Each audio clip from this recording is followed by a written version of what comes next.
As night falls, I'm heavily bruised.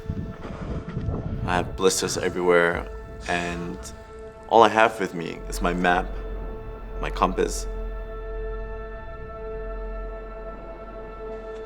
But what's really scary about walking at nighttime are the water crossings.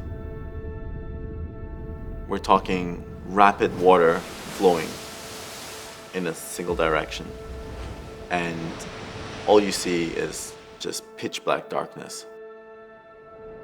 Being completely blind and jumping into the water, this is the exact definition of leap of faith.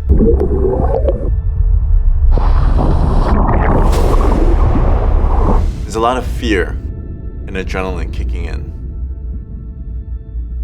I knew that I couldn't make any mistakes.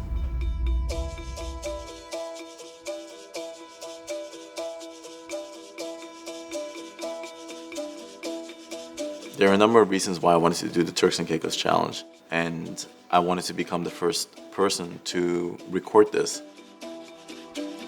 Since I was a child, I've always been hiking, running around, swimming, going on boats, fishing, and really exploring the islands of the Turks and Caicos. All those places really inspired me, and I really loved the stories of the indigenous people that actually moved around on the islands, and they did it by dugout canoes. So I was really always kind of inspired by how they would have done it, and I always wanted to replicate that.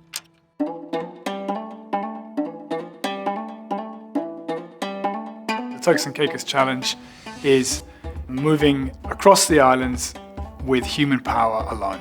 So not wind assistant and not motor assistant, but human power, whether it's cycling, or hiking, swimming, paddling. Mario intends to start on Salt Key and then from there head north to Grand Turk. And then one of the more formidable passages is kayaking from Grand Turk to the Caicos group. So it's a 25-mile crossing. The waters ranges from 6,000 to 8,000 feet deep.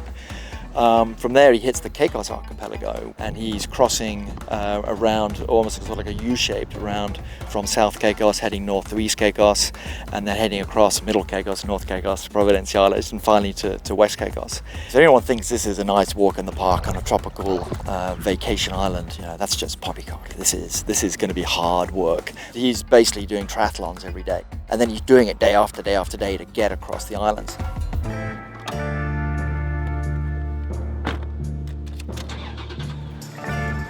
I was born right here in Grand Turk, in fact, and just down the hospital over here. And as soon as I was 1 year old, I moved to Germany, where I lived in a small little village called Stuttgart. And from there, we actually moved back 10 years later to the Turks and Caicos Islands in Providenciales. It's a very leisure kind of lifestyle, as opposed to the German lifestyle, which is the complete opposite of that, which is hard work and precision. If you're a minute late, then you're not getting your job back. But here in the Turks and Caicos Islands, we kind of flow with more natural vibe. We can get rolling before it gets too hot.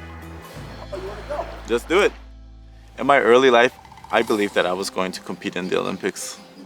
Every day, I would breathe, eat, sleep, track and field. I never saw myself doing anything else. I found out I couldn't go to the Olympics when the track and field team just didn't have the funding anymore. So I remember thinking to myself, what am I really doing with my life? I believe that I came to a crossroad where I didn't want to live a half-fulfilled life. I wanted to live fully. And that was the moment where I actually decided to walk the length of Africa.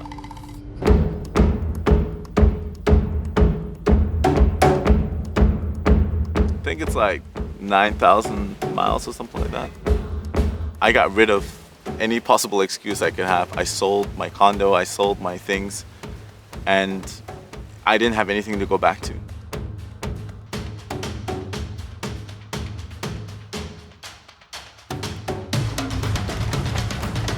At the Salve border in Mozambique, I was caught in a guerrilla warfare between the military and the guerrilla soldiers.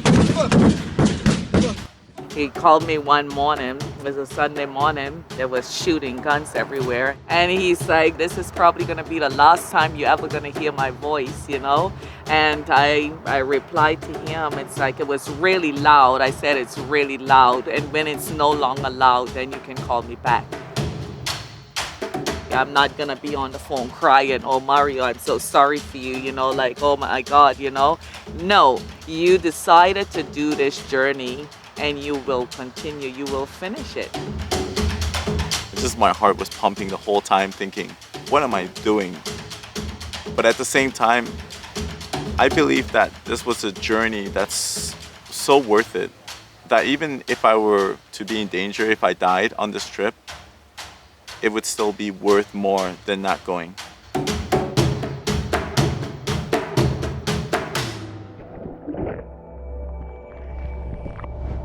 When I saw him go under, I was worried.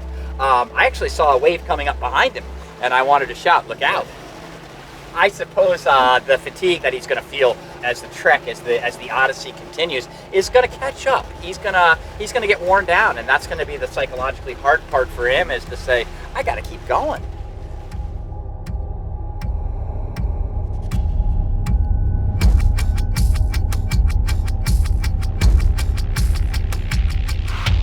This is the first big hurdle of the expedition, so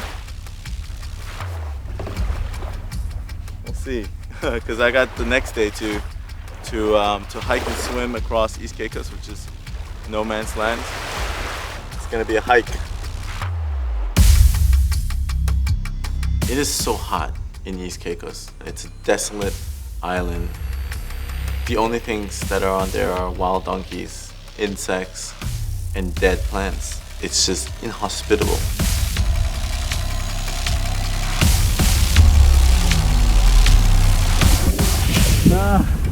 A lot of people might have resistance and they want to be perfect, and that limits going past that point of failing.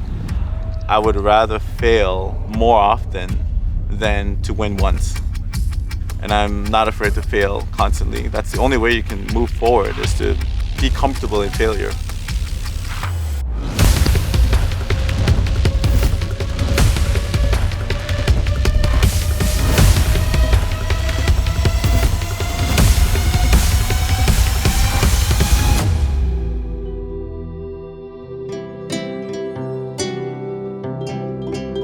In this world right now, it's not many people can dedicate themselves to one specific thing. And it's not just about himself.